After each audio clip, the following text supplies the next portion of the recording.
You will always owe me, Natalie. Always. For everything I've sacrificed to raise you. That's what she said, my Aunt Susan. And like always, like every single time she uttered those words or a variation of them, my head just dropped. What else could I do? This was the soundtrack of my life, the constant grinding refrain that underscored every breath I took under her roof. You know, it's funny how a sentence, just a string of words, can feel like a physical weight pressing down on your chest, making it hard to breathe, hard to think, hard to just be. From the time I was a little girl, maybe 8 years old, that was my reality. Aunt Susan's house, Aunt Susan's rules, Aunt Susan's sacrifices. My mother, well, according to Susan, my mother was the villain in our little suburban drama. Abandoned you, Susan would say, her voice dripping with a kind of sorrowful martyrdom that always made my stomach churn. Just couldn't handle it. Left you on my doorstep, practically. And then the kicker, but I stepped up. I sacrificed everything. Everything. That word loomed so large in my childhood.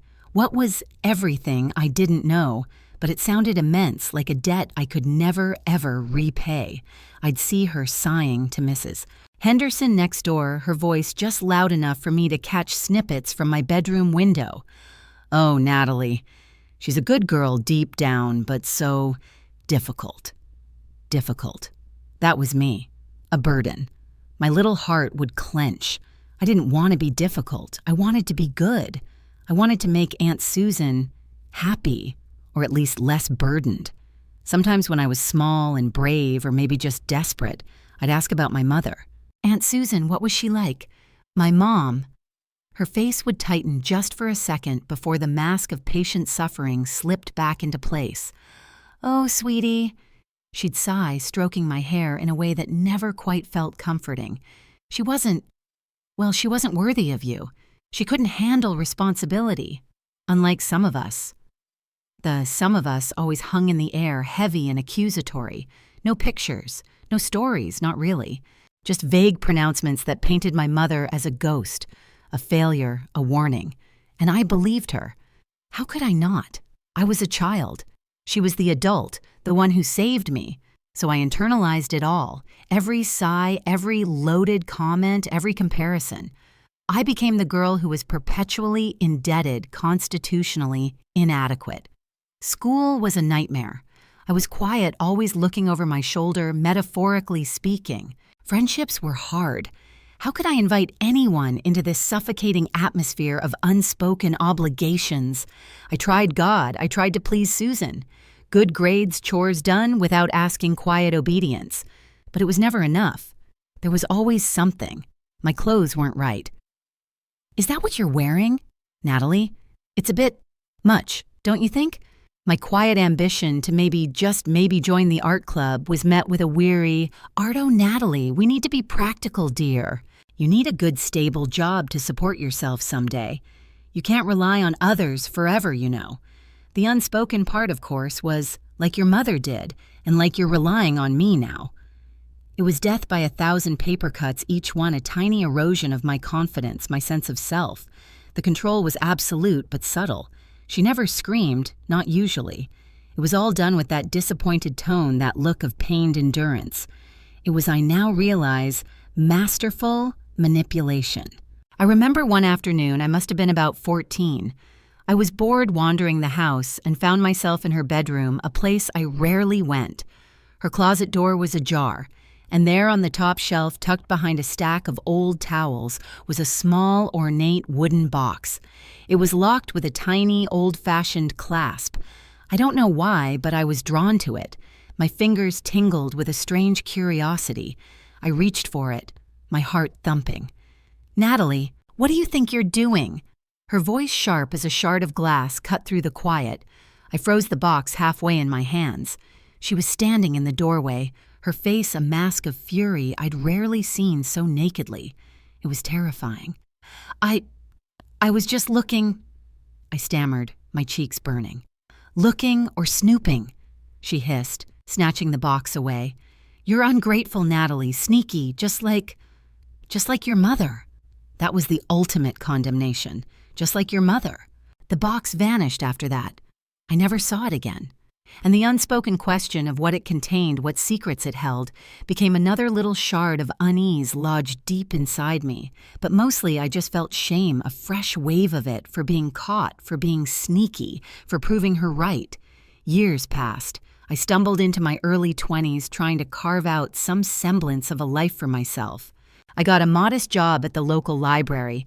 The irony wasn't lost on me, surrounded by stories, while mine felt so incomplete and twisted. I even started a few classes at the community college, dreaming of something more, though I couldn't quite articulate what. But Aunt Susan's shadow was long. She still lived in the same house, and the debt was a constant refrain. "Oh, Natalie, the property taxes are just crippling this year.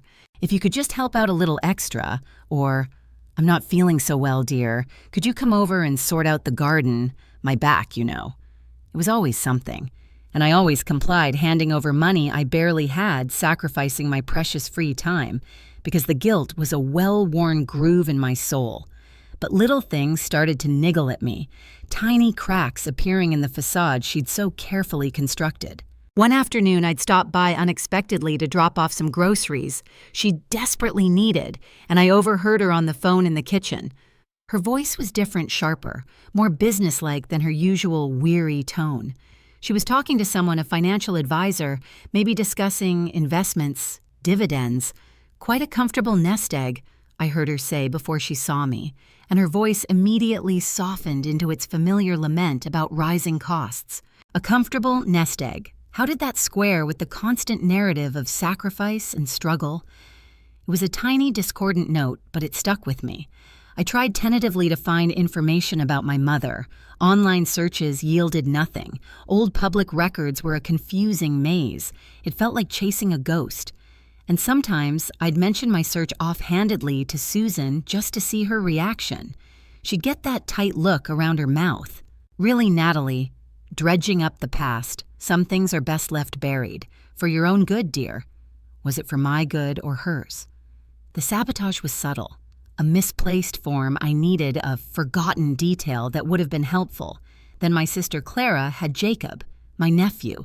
He was this burst of unfiltered light in our often stifled family. When Jacob was around 6, he had this charmingly direct way of asking questions. We were all at Susan's for Thanksgiving, one of those command performance holidays. Susan was in full martyr mode, sighing about the cost of the turkey, the effort of cooking, all while accepting compliments on her wonderful spread.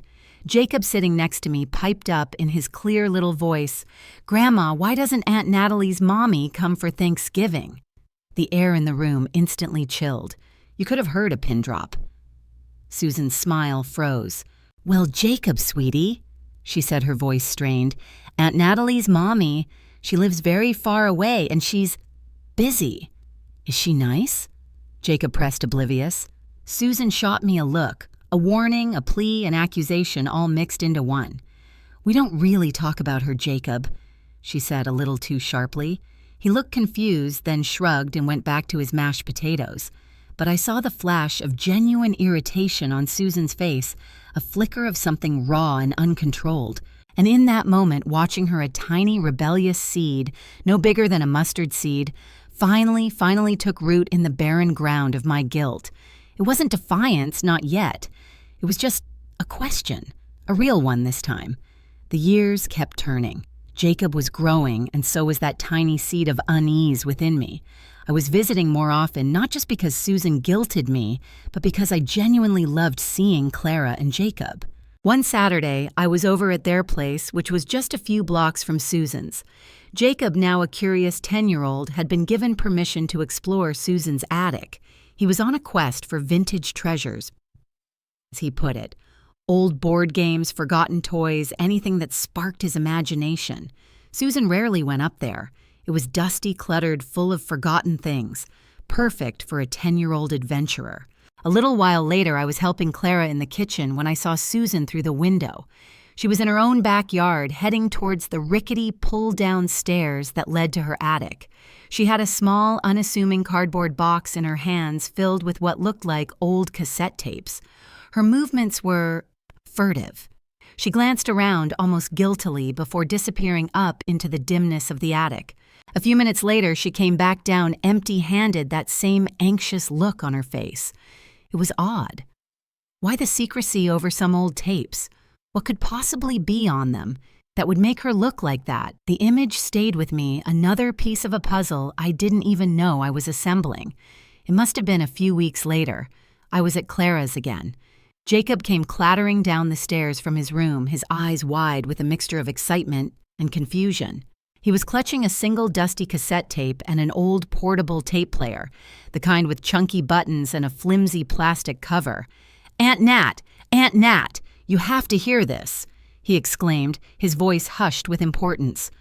"What is it, sweetie?" I asked, smiling at his enthusiasm. "I found it in Grandma Sue's attic. Remember when I was looking for old stuff? There was this whole box of tapes hidden way in the back under an old blanket. And this tape player was with them. I just put one in and you just gotta listen." He fumbled with the buttons, his small fingers pressing play. The speakers crackled, hissed, and then a voice. A woman's voice. Warm, gentle, with a slight laugh in it. It wasn't Susan. It wasn't Clara. It was a voice I'd never heard before, yet somehow deep in the marrow of my bones, it felt familiar. "My darling Natalie," the voice said, clear as day despite the tape's age. "Oh, my sweet girl, I miss you more than words can say. I got your little drawing you sent with Susan last month. It's right here on my wall. So clever you are." My breath hitched. My heart slammed against my ribs. No, it couldn't be. Jacob was looking at me, his brow furrowed. "Who is that, Aunt Nat? She sounds nice." I couldn't speak. I just stared at the tape player, my mind reeling. Clara came in from the other room, drawn by Jacob's excited voice. "What's going on?" she asked. I held up a hand, my gaze locked on the slowly turning spools. The voice continued, painting a picture so vivid, so loving, so utterly contradictory to everything I'd ever been told. "The money should have arrived by now, sweetie. It's not much, but it's for you. For your clothes, your school things, a little treat now and then. Susan promised me she'd use it all for you. Make sure you have everything you need. It's so hard being this far away with this stupid illness keeping me weak, but knowing I can help a little, it means the world. She tells me you're doing so well, growing up so beautifully. I wish I could see you. I wish—" The voice cracked, then thick with unshed tears. "I wish Susan would let me talk to you on the phone just once. But she says it's better this way, that it would just confuse you." The tape clicked off. Silence descended thick and suffocating. My mother. That was my mother's voice, full of love, full of concern, full of money. Money she'd been sending, regularly, for me. The world tilted on its axis. Years, decades of lies, of carefully constructed guilt, of engineered inadequacy crumbled around me like dust. The sacrifices Susan had made, they weren't sacrifices at all. They were theft. Emotional, financial, a theft of my entire childhood, of my mother's memory. The pain was immense. A tidal wave of grief and betrayal so profound it almost buckled my knees. Grief for the mother I never knew, the love I'd been denied. Grief for the little girl who tried so hard to be good, to earn her keep, to pay an unpayable debt that never actually existed. And then through the pain, something else surged. A cold, hard fury, an anger so pure, so righteous, it burned away the tears. Clara was staring at me, her face pale. Jacob looked scared. I picked up the cassette tape. It felt heavy in my hand, impossibly heavy, weighted with years of deceit.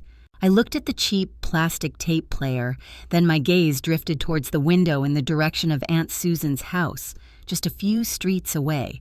The victim, the one who always lowered her head, who always believed the worst of herself, she was gone.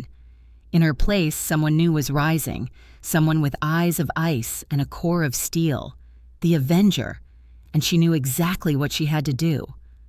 I didn't confront Susan immediately. Oh, the temptation was there, believe me. To storm over there, tape in hand, and just scream. But that wouldn't be enough. That would give her an opening to twist things, to play the victim, to gaslight me one last time. No, this had to be surgical.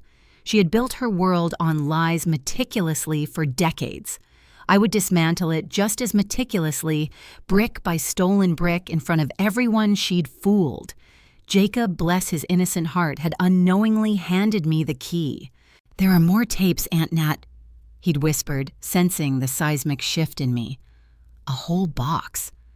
The next day, under the guise of helping Susan with some spring cleaning she'd been hinting about, I went to the attic. My heart hammered against my ribs, but my hands were steady. I found the box easily tucked away, just as Jacob described. There were at least 20 tapes. 20. Over the next week, in the privacy of my small apartment, I listened to every single one.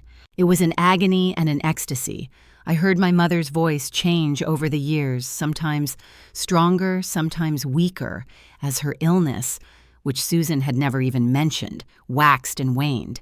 I heard her talk about birthdays I'd had, school milestones she knew about through Susan's filtered reports.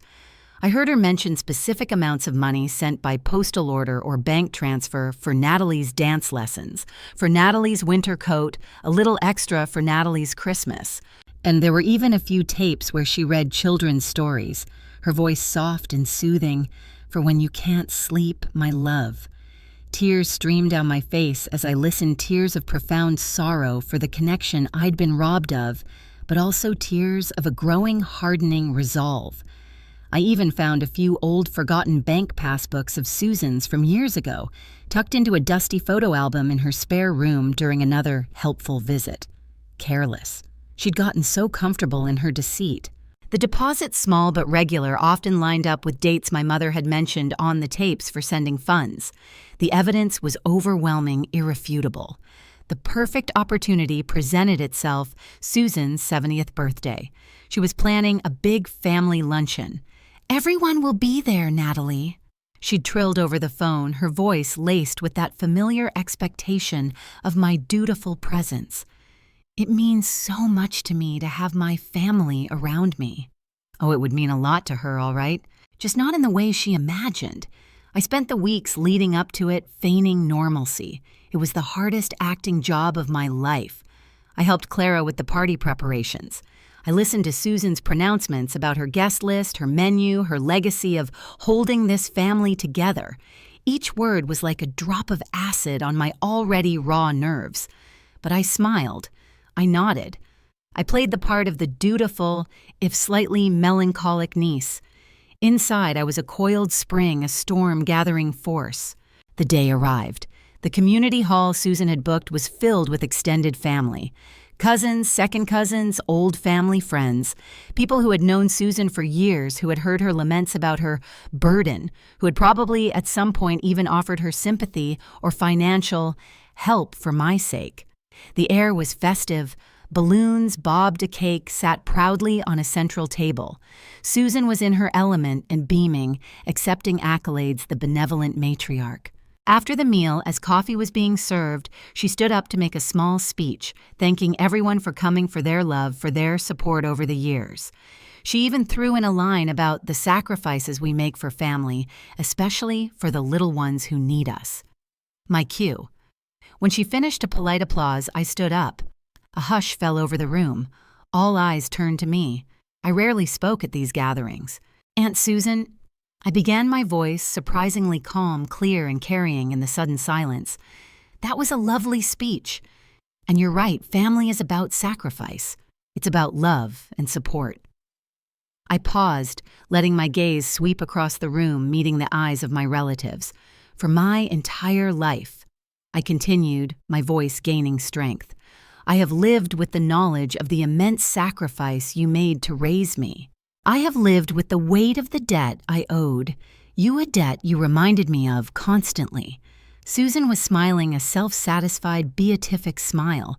She thought I was finally publicly acknowledging her saintliness. "Oh, you have no idea. I believed I was a burden," I said, my voice starting to tremble, not with weakness, but with the sheer force of the truth I was about to unleash. "I believed my mother abandoned me, that she was unworthy. That's what I was told, over and over again." The smile on Susan's face faltered, a flicker of confusion in her eyes.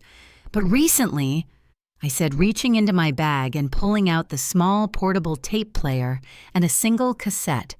I discovered something that changes everything. I pressed play.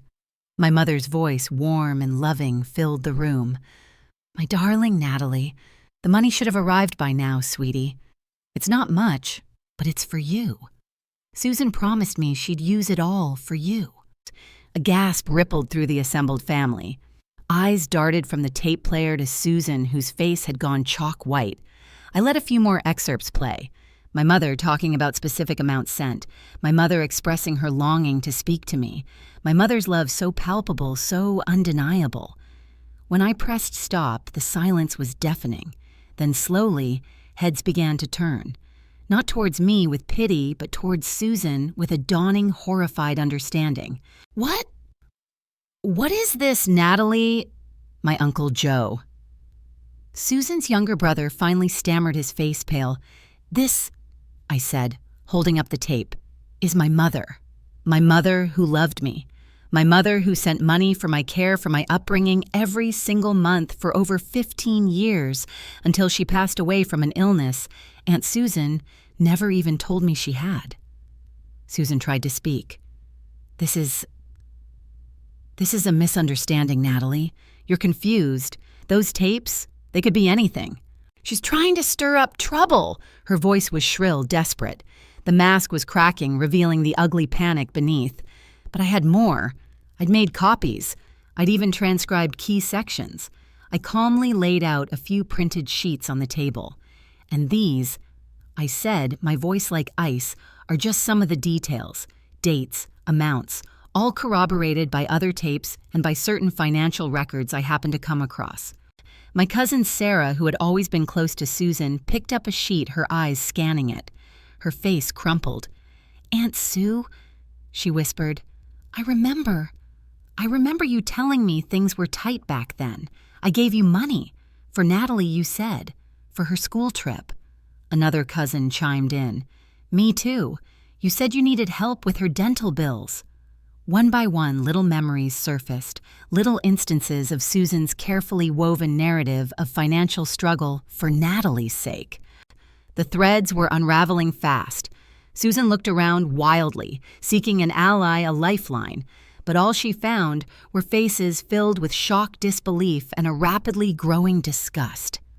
Her carefully constructed image, the one she'd spent a lifetime cultivating, Susan the selfless, Susan the martyr, Susan the savior, was shattering into a million pieces right before her eyes. She tried to bluster, to deny, to gaslight the entire room. She's twisting things. She was always a difficult child, ungrateful, just like her mother. But the words once so powerful now fell flat. The evidence was too stark, the betrayal too profound. My mother's loving voice still echoed in the room, a damning counterpoint to Susan's frantic denials.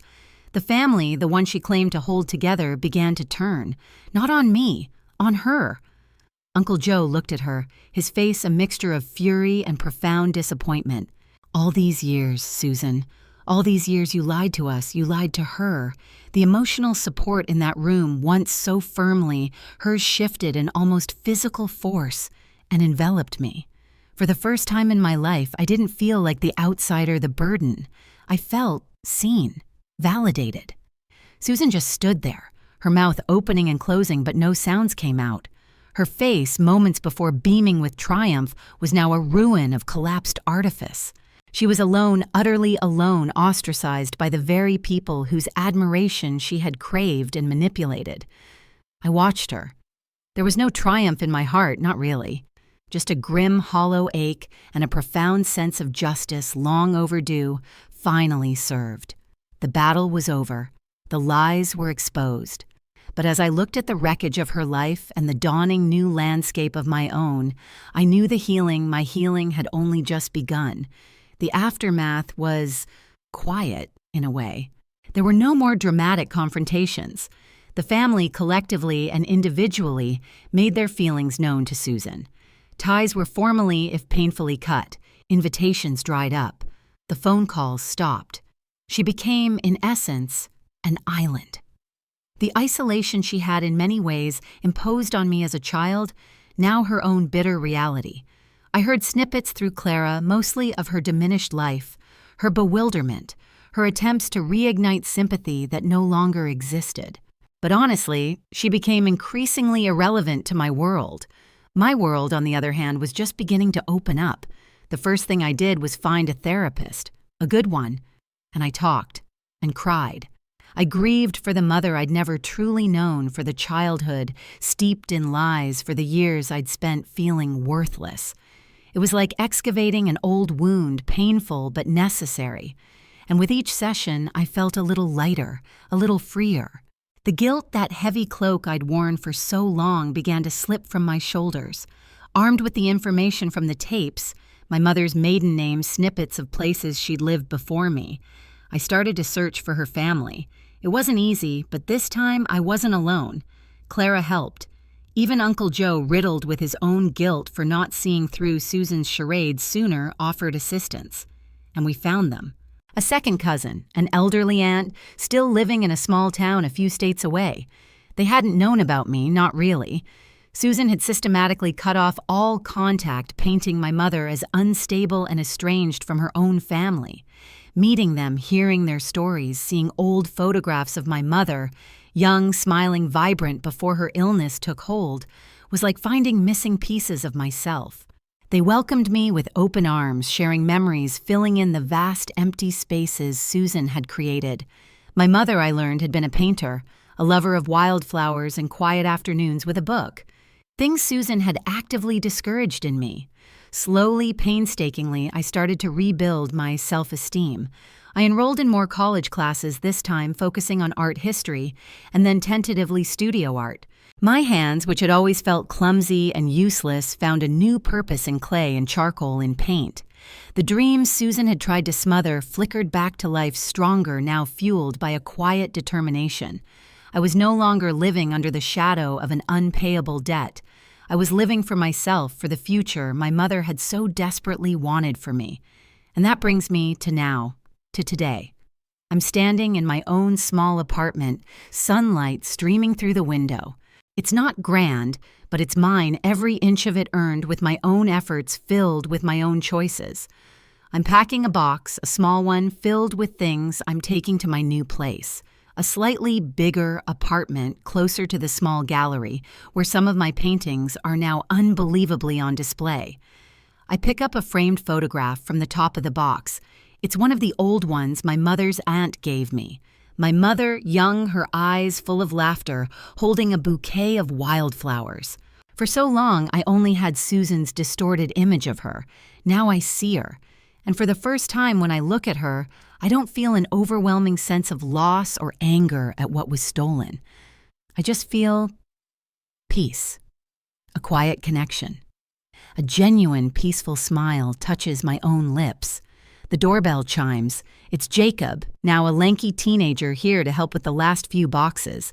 He's grown into such a wonderful young man, observant and kind. He sees the photo in my hand. He comes over, places a comforting hand on my shoulder. "Mom would be so proud of you, Aunt Nat," he says softly, his voice sincere. Really proud. I look out the window, at the bright blue sky, at the city bustling with life towards my new unfolding future. A future I chose. A future I built from the ashes of Susan's lies. I say, my voice steady, a warmth spreading through my chest. I think I'm finally starting to be proud of myself. Later, after Jacob leaves, I sit by the window with a sketch pad. I start to draw the wildflowers from my mother's photograph, not copying, but letting their essence flow through me. The revenge, if you can even call it that, wasn't about destroying Susan. It was about unearthing the truth. It was about reclaiming my past, my identity, my very soul. Susan is irrelevant now. Her world crumbled, yes, but mine is just beginning to bloom. Justice, I've learned, isn't always loud and fiery. Sometimes it's quiet. Sometimes justice is simply living well, living authentically, living free. And let me tell you, after all these years, freedom tastes pretty damn sweet. How do you find today's story? Leave a comment below. If you like this video, please like and share. Especially, don't forget to subscribe to the channel so you don't miss our interesting and exciting stories.